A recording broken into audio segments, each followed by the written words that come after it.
Halo semuanya, Assalamualaikum. Ada pemburu menangkap itik, buah pepaya enak dikonsumsi. Untuk penonton yang paling baik, izinkan saya memulai presentasi. Eits, tunggu dulu. Tapi sebelum itu, kalian simak cuplikan video kali ini ya. Halo, Assalamualaikum Nada. Gimana kabarmu? Waalaikumsalam Riri. Kabarku baik. Ngomong-ngomong, nanti kamu ikut pertemuan angkatan SMA kan? Gimana kalau kita boncengan aja? Iya, aku ikut. Ide bagus tuh. Kebetulan rumah kita juga searah. Oke, nanti aku ke rumah kamu sekitar 1 jam lagi. Sekalian aku mau main di rumah kamu dulu ya. Boleh banget Nada. Nanti kabarin aja ya kalau udah sampai. Kalau gitu aku mau siap-siap dulu. Assalamualaikum. Oke Nada, waalaikumsalam.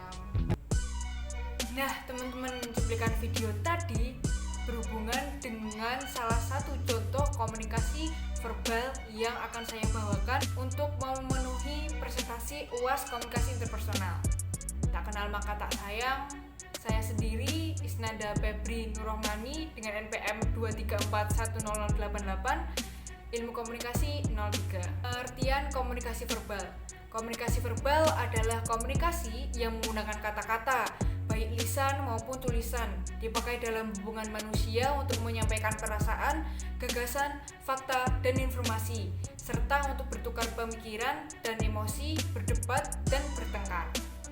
Unsur komunikasi ada dua, yaitu kata dan bahasa.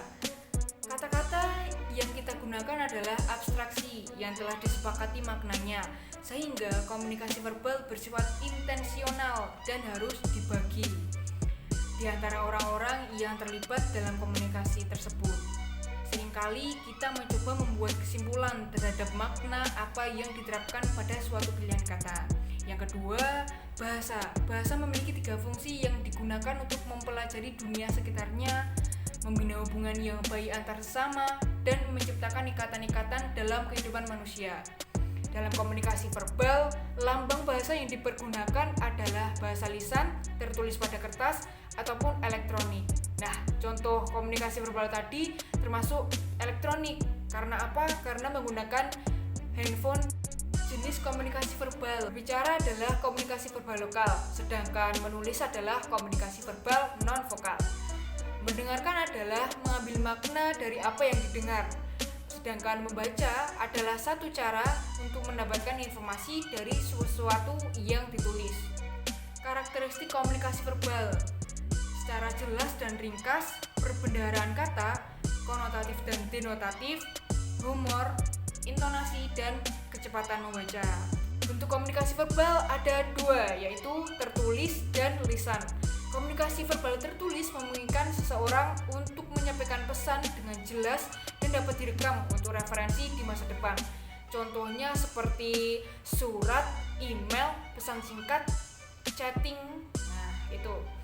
Sedangkan komunikasi verbal lisan yaitu memungkinkan adanya pertukaran langsung antara pembicara dan pendengar, termasuk ekspresi wajah, nada suara, dan bahasa tubuh.